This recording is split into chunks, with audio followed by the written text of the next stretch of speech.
আজ আমি তোমাদের জন্য আবার একটা স্যাম্পল প্রেসে নিয়ে চলে এসেছি, প্রেসের প্যারাগ্রাফ নিয়ে। এবার আমি তোমাদের আজকে আর কয়েকটা কথা বলতে চাই। সেটা হলো, এর আগে তো আমি তোমাদের প্রেসের রুলসগুলো বুঝিয়ে দিয়েছিলাম যে প্রেসের ইম্পর্টেন্ট কতগুলো রুল আছে।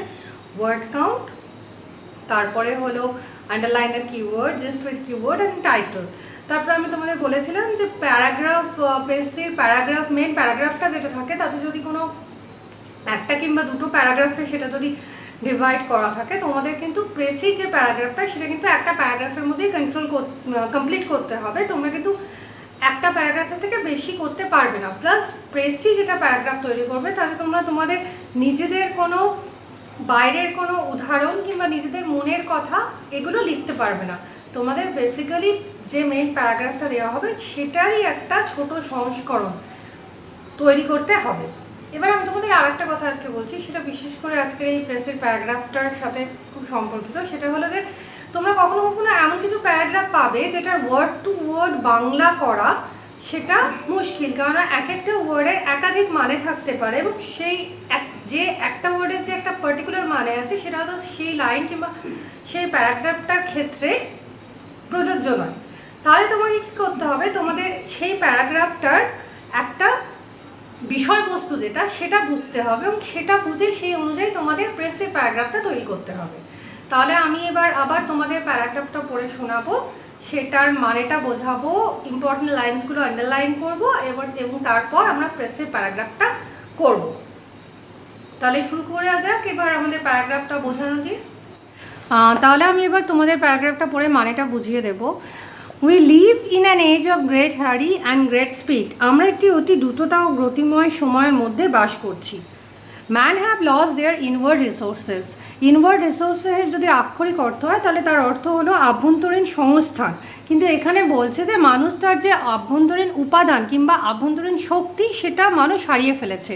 They merely reflect like a set of mirrors opinions which they get a little leisure, they turn to material diversion from outside rather than to inward resources.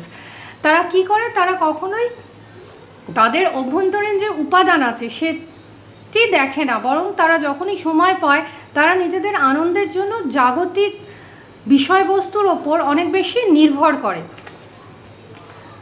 This internal vacuum is responsible for mental and nervous troubles. এবং এই যে আভ্যন্তরীণ শূন্যতা, এই আভ্যন্তরীণ শূন্যতাই কিন্তু বিভিন্ন মানসিক ও স্নায়বিক সমস্যার কারণ। The cure for this is not so much treatment by medicine and surgery, but a recovery of faith in the ultimate goodness, truth and the decency of things. এবং এর যে প্রতিকার সেটা কিন্তু কোনো ওষুধ কিংবা অস্ত্রোপচারের মাধ্যমে হবে না। এর প্রতিকার তখনই হবে যখন মানুষ মঙ্গল মানে ভালো, সত্যতা এবং শালীনতা এই বিষয়গুলির সম্বন্ধে তাদের বিশ্বাসটি পুনরুদ্ধার করতে পারবে। If we are able to recover that faith, if we are able to live in this world with our consciousness centered in the intimacy of the spirit, many of the problems to which we are subject today may be overcome. আমরা যদি আমাদের এই বিশ্বাসটা পুনরুদ্ধার করতে পারি তাহলে আমরা যদি এমন একটা জগতে বাস করতে পারি যেখানে আমরা আমাদের আত্মার সাথে যে আন্তরিকতা, যে সম্পর্ক সেটা সম্বন্ধে যদি আমরা সচেতন হতে পারি তাহলে কিন্তু এমন অনেক সমস্যা থেকে আমরা মুক্ত হতে পারবো যা আজ আমাদের আছে। Our people were regarded as aspiring after metaphysical insight, but we seem to forget that it never occurred to them to equate eternal life with either the surrender of the mind or the sacrifice of the body.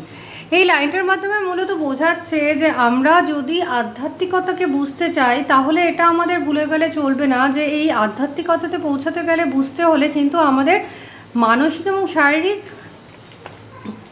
আত্মসমর্পণ এবং ত্যাগ এই দুটোকে বুঝতে হবে। When an Upanishad writer was asked to define what is meant by spiritual life, he gave the answer that it consists of the satisfaction of the mind, the abundance of tranquility of the spirit.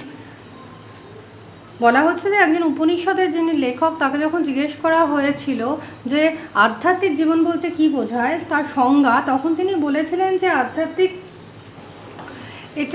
আধ্যাত্মিকতাবাদের মানে হলো যে মনের যে সন্তুষ্টি এবং প্রশান্তি, আত্মার প্রশান্তি, এর মাধ্যমে কিন্তু আধ্যাত্মিকতা লাভ করা যায়। Body, mind and spirit must be integrated and they must lead to a harmonious develop life. If we get that we have life eternal. এর মাধ্যমে বোঝাতে চাইছে যে মনের, শরীরের এবং আত্মার একাত্মতা এবং ভারসাম্যই আমাদের একটা শাশ্বত জীবন, একটা ব্যালেন্স লাইফ লিড করতে সাহায্য করে। তাহলে আমরা এবার কি করব, আমরা এবার আন্ডারলাইন দ্য কিওয়ার্ড সেইটা করে নেব। এখানে আমরা কোনটা আন্ডারলাইন করতে পারবো? গ্রেট হারি অ্যান্ড গ্রেট স্পিড। এরপরে দেখব lose their inward resources, they merely reflect, turn to material diversions rather than to inward resources. তারপরে বলছে if we are able to recover that faith, if we are able to live in this world with our consciousness centered in the intimacy of the spirit, many of the problems to which we are subject today may be overcome.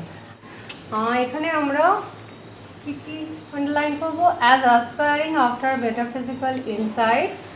তারপরে হলো গিয়ে consist of the satisfaction of the mind, the abundance of tranquility of the spirit.